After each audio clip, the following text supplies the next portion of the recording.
근데 왜 로봇이 도입이 늦냐? 아직도 비용이 비싸요. 높은 비용 때문에 로봇 도입이 아직도 높은 비용 때문에 로봇 도입이 늦은데, 그럼에도 불구하고 여전히 대기업들, 민간기업들이 활발하게 투자하고 정부에서 지원을 아끼지 않고 글로벌로 성장하기 때문에 로봇 산업은 잘 될 수밖에 없어요, 사실.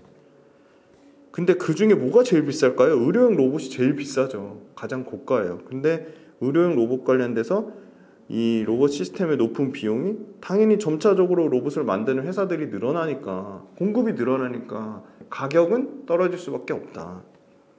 그래서 로봇 관련된 회사들이 이제 지원금을 주잖아요.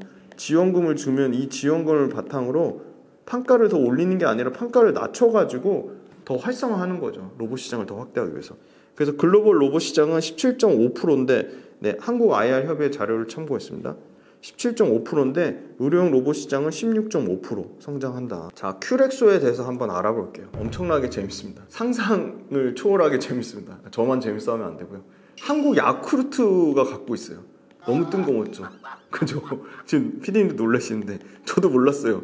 아니, 아무 상관이 없는데 왜 한국 야쿠르트가 큐렉소를 왜 샀을까요? 그것도 물류를 이동하는 로봇도 아니에요. 아, 근데 한국 야쿠르트가 요새 야쿠르트 그 어머님들이 다 그거 기계 타고 다녀요. 아시죠? 길에도 절대 안 걸어 다니고 이거 타고 다니세요. 그것도 일종의 로봇입니다. 그것도. 근데 한국 야쿠르트의 자회사로 이제 한국 야쿠르트가 그 윤호중, 이제 그 아드님이죠. 윤호중 회장님이 이제 사명도 바꿨어요. HY로 사명 바꿔가지고 2011년에 사실은 미국의 수술 로봇을 갖다가 판매만 하는, 유통만 했는데 2017년에 현대중공업의 의료 로봇 사업부로 인수했어요, 큐렉소가. 그래가지고 원래는 기술력이 없고 그냥 로봇 유통만 하는 회사였는데 현대중공업 의료 로봇 사업을 인수해가지고 자체 기술력을 확보했어요. 그리고 2018년에 로봇 기술 연구소를 차렸어요. 그래서 뭐부터 했냐? 인공관절 로봇을 제일 먼저 만들었고요. 큐비스 조인트, 그 다음에 척추 수술 로봇 큐비스 스파인, 요게 두 번째, 보행 재활 로봇 모닝워크를 출시했어요. 한국 야쿠르트가 야쿠르트로는 도저히 경쟁력이 없겠다, 뭔가 신성장 동력이 없을까 해서 마침 현대중공업에서 의료용 로봇 사업부를 매각하니까 그거를 공격적으로 인수해서 이 윤호중 회장님이 큐렉소를 한국 야쿠르트 그룹, HY 그룹에 편입시켜서 새로운 신성장 동력으로 육성을 한 거예요. 그래서 4, 5년 동안 계속 적자였는데 드디어 올해 흑자 전환을 했어요. 2분기 실적도 엄청 잘 나왔어요. 자, 제가 로봇 관련된 회사를 망설이는 이유는 딱 하나예요. 숫자가 안 찍혀요. 2차 전지랑 비교할 수가 없어요. 일단 매출 규모가 너무 작고요. 그죠? 레인보우 로보틱스는요 131억밖에 매출이 안 돼요. 적자예요, 심지어. 그리고 로보티즈라는 회사도 한 250억대 매출의 적자예요. 로봇 관련된 회사는 딱 제가 한 회사만 좋아해요. 로봇에 들어가는 핵심 부품인 감속기를 만드는, 감속기는 다 전부 일본의 하모니트라고 죄다 일제를 쓰는데 유일하게 가장 먼저 SPG라는 회사가, SPG는 모터 만드는 회사예요. 웬만한 에어컨, 세탁기, 냉장고에 다 들어가는 회사. 그 모터를 만드는 회사가 감속기를 최초로 국산화해서 SPG라는 회사가 로봇 관련된 회사가 됐어요. 그리고 감속기를 지금 엄청 캐펙스를 늘리고 있어요. 그래서 저는 SPG를 하려고 했는데 SPG 주가 위치가 또 마침 고점인 거예요. 그것도 올리면 또 엄청나게 또 뭐 차트가 뭐니 어쩌고저쩌고 얘기하실 것 같아서 SPG를 주가가 빠질 때까지 기다려서 혹시나 보고 또 사실까봐 너무 걱정돼서.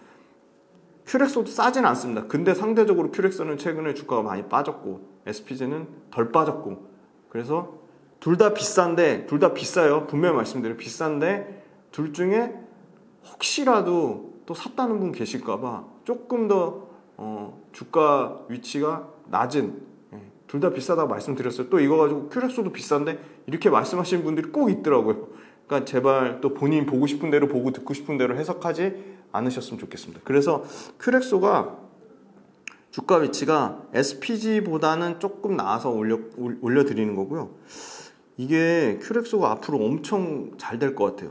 지금 글로벌 환경이 수술하는 로봇 업체한테 우호적인 분위기예요. 어디 회사랑 비교해 보시면 되냐면요. 수술 로봇 하면 대표적으로 어디 회사가 있죠? 미국의 글로벌 원탑, 압도적인 원탑, 인투이티브 서지컬이라고 있죠. 나스닥에 상장돼 있어요. 그 회사의 주가도 상당히 견조합니다.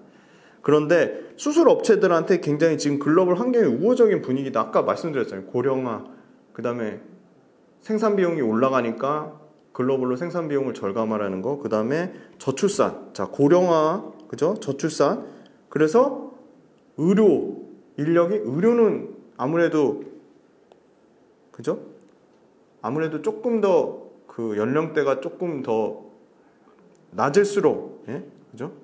물론 저는 의료 쪽은 경험이 훨씬 중요한 것 같긴 해요. 근데 고령화 저출산으로 그냥 전체 의료 캐파 인력 자체가 상당히 부족하다는 거고요. 코로나 팬데믹 이후 인력 불균형이 굉장히 심화됐다. 근데 글로벌로 보면요, 우리나라는 저도 사실은 의대 가려고 진짜 의대가 너무 가고 싶어서 그래서 결국은 의대 못 가서 결국 의대를 못 갔는데, 근데 공대 나온 거에 굉장히 자부심이 있습니다. 근데 의대 못 갔지만 우리나라가 유독 의대에 대한 그런 게 되게 심하고요. 다른 글로벌로 보면 그 정도는 아니거든요, 사실. 우리나라가 의사가 짱인 것처럼 그러는데. 그래서 아무튼 이 의료 쪽 코로나 팬데믹 이후 불균형이 엄청 더 심화됐어요. 근데 수술 로봇 써봤더니 생각보다 괜찮은 거예요. 장점이 더 많은 거예요. 물론 단가는 비싸지만.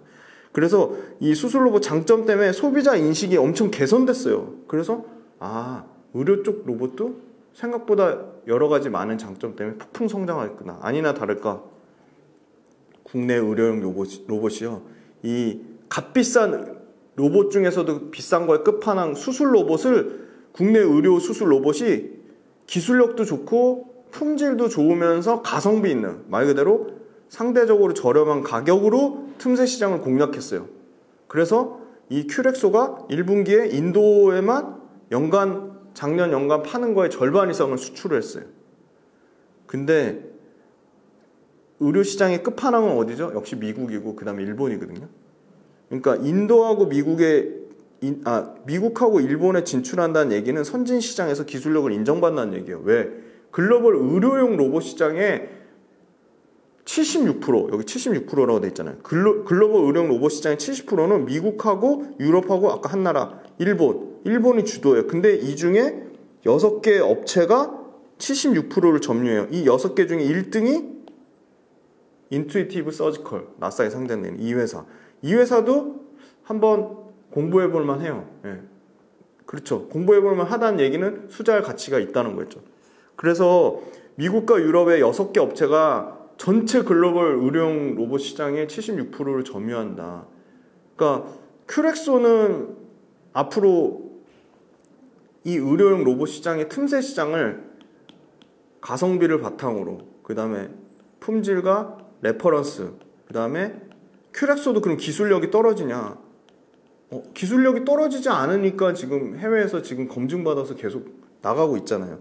이 큐렉소 먼저 디테일하게 보시면 의료 로봇이 아직 100% 매출이 아니에요. 1분기 기준으로 43%고요. HY, 요게 HY가 한국 야쿠르트입니다. 그리고 최근에 또 주가가 부진했던 이유가 있어요. 이 굉장히 탄탄한 회사인데요. 이 헬스케어 관련된 회사예요. 뼈 이식제 만드는 회사인데 LNC 바이오가 2대 주주였는데 전부 매각했어요. 그래서 매각딜, 오버행 이슈라는 게 있었어요. 자, 큐렉소 디테일하게 한번 보겠습니다. 2020년부터 병원에서 사용하기 시작한 큐비스 조인트, 인공관절 수술 로봇이에요. 근데 세계에서 5번째로 개발했어요. 인공관절 수술 로봇 큐비스 조인트. 조인트가 관절이죠, 그죠? 네. 국내에서 첫 작품이 나왔고요. 이게 왜 좋냐? 사람 손으로 하면 어쩔 수 없는 오차, 인간 오차, 휴먼 에러를 원천적으로 제거해요. 그래서 조금 더 수술의 단계를 발전시키고 오차를 줄이니까 수술의 정확도를 높이고 같이 시술하는 의사들의 소위 말하는 피로도라든지 의사들의 그걸 줄였죠. 그 다음에 두 번째는 뭐가 있냐? 뼈의 절삭 범위, 깎는 거에 오차를 줄였대요. 그래서 인공관절 모양하고 정확한 위치, 그 다음에 그 모양, 크기, 위치를 정확하게 100% 일치하게 딱 만든 거예요. 그러니까 완전 그 설계도로 맞춰서 그냥 딱 뭐라 그러죠? 완전 딱 판마기처럼 공장에서 제품 찍어내듯이 수술을 이렇게 찍어내는 거예요. 뼈 결삭 범위 오차도 줄이고 모양, 크기, 삽입 위치까지 다 정확하게 100% 일치하게. 그래서 미국 시장에서 큐렉소가 가성비를 바탕으로 점유율을 올리고 있다. 그래서 당연히 자연스레 타 국가 매출 증가를 예상하고 있다. 어떤 장점이 있을까 봤더니요, 구멍을 작게 뚫어가지고요, 요거는 서울 아산병원 아주대학교 병원에 있는 자료입니다. 출혈이나 감염 위험이 적대. 그러니까 적게 뚫으니까 당연히 출혈이나 감염 위험이 작겠죠. 통증도 적은데다 회복도 빠르대요. 그러니까 퇴원을 앞당길 수 있어요. 엄청난 장점이죠. 3D로 엄청 정교하게 섬세한 수술이 가능해요. 세 번째, 인간이 하면 이 손떨림이란 게 있잖아요. 미세한 손떨림 방지해서 안전한 수술이 가능하고. 그러니까 절개 부위가 적으니까 미용적으로도 덜 보기 흉한 거죠. 그 다음에 합병증이나 재발률 감소 효과까지 있어요. 출혈까지 적고요. 그 다음에 복강경이나 내시경 수술을 통해서 다양한 다른 질환까지 치료에도 도움이 된대요. 엄청나게 장점이 많죠. 그래서 이게 큐렉소에서 만든 큐비스 조인트 시술하는 끊임없이 오차를 확인하면서 위험도를 낮춰준다니까 굉장히 비싸다는 거 외에는 안 쓸 이유가 없는 거죠. 장점이 많죠. 근데 두 번째는 큐비스 스파인이라 그래가지고 이거는 또 어떤 장점이 있냐, 사전에 수술을 세팅을 해요. 계획을 한 다음에 내비게이션으로 수술 도구 위치를 찾고 다양한 자세에서 수술 도구를 가이드 해줘요. 심지어는 수술 시작부터 종료까지 수술 도구를 실시간으로 위치를 파악하고요. 실시간으로 위치를 파악한 다음에 엎드린 자세나 측면으로 누운 자세에서도 수술 도구에 환자한테 자세를 바꾸거나 변경하지 않고 환자를 귀찮게 하지 않고 수술을 가능하게, 엎드리거나 측면으로 누운 상태에서도 수술이 가능하게 한대요. 그래서 큐비스 스파인하고 큐비스 조인트 모두 지금 미국 FDA 승인 획득을 목표로 하고 있고요. 8월달, 올해 8월이죠. 그러면 승인 신청해가지고 내년 말이면 큐비스 조인트, 큐비스 스파인. 그러니까 큐비스 조인트는 인공관절 수술 로봇, 큐비스 스파인은 척추 수술 로봇. 이게 모두 미국 시장에 아마 내년 말부터는 진입해가지고 가장 기술의 끝판왕, 2025년도 미국 시장 본격화에 대한 기대감을 갖고 있어요. 왜? 미국이 21년 기준으로 이 인공관절 시장 점유율 65%에 거의 웬만한 글로벌 시장 점유율의 절반 이상, 3분의 2 이상은 다 미국 시장이에요. 엄청나게 미국이 가장 큰 시장이다. 이미 큐렉소는요, 미국의 Think Surgical Incorporation의 TSI랑 큐비스 조인트 기반의 이 관계사를 차려놨어요. 이 FDA 인허가 받고 이렇게 미국에서 활발하게 활동을 하기 위해서. 그래서 TSI 이미 큐비스 조인트를 4대를 공급해놨고요. 이 TSI가 미국 자회사로 지금 큐비스의 미국 진출을 활발하게 돕고 있다. 일본에서는요, 엄청난 그룹이죠. 교세라라는 이 대기업이랑 지금 큐비스 조인트 독점 판매 계약을 맺어가지고 교세라가 큐비스 진행의 일본 인허가랑 판매 책임을 맡고 있다. 근데 일본에서는 별도 임상 진행하지 않아도 미국이랑 다르게 별도 임상 진행을 하지 않을 수도 있다는 가정이 있어요. 그래가지고 24년도에 일본에서 이 미국의 FDA처럼 그 인허가 획득해서 일본도 25년부터 일본 판매할 것. 그래서 가장 끝판왕, 기술의 끝판왕 미국이랑 초고령화의 끝판왕 일본에서 둘 다 25년에 판매가 폭풍 성장하지 않을까 그렇게 보고 있고요. 글로벌 시장조사 업체 스테디스타에 따르면 일본 정형외과 이 매출이 20년 36억 달러에서 27년 56억 달러로 연평균 약 7% 정도 성장한다고 합니다. 네, 다음 이제 큐렉소의 인도 모멘텀인데요. 인도에서는 20년 6월 달에 메릴 헬스케어, 이 회사가 엄청난 회사입니다. 이 회사랑 2025년까지 최소 의료용 로봇 53대를 공급하기로 했어요. 8월 달부터 이미 큐비스 조인트 이게 지금 매출이 나가고 있고요. 이 메릴 헬스케어라는 데가 어떤 회사냐, 전 세계 글로벌 100개국에 100개 이상의 의료용 제품을 수출하는 다국적 기업이에요. 인도 임플란트 1위 업체예요. 근데 이 개별국가 인허가를 다 이 메릴 헬스케어를 통해서 지금 글로벌로 인도 외 지역까지 추가 수출이 엄청나게 늘어날 거라 보고 있는데 글로벌 100개잖아요. 그럼 인도 말고 어디, 동유럽, 그 다음에 어디, 남아메리카, 그 다음에 어디, 중동아시아, 계속적으로 추가 공급 계약이 추가 공급 계약이 나오고 있다. 어디? 인도, 동유럽, 남아메리카, 중동아시아. 네. 그리고 또 현재는 인도, 동유럽, 남아메리카, 중동아시아 중에 호주, 터키, 말레이시아, 인도네시아. 어디? 호주, 터키, 말레이시아, 인도네시아. 다 인구가 많은 나라죠.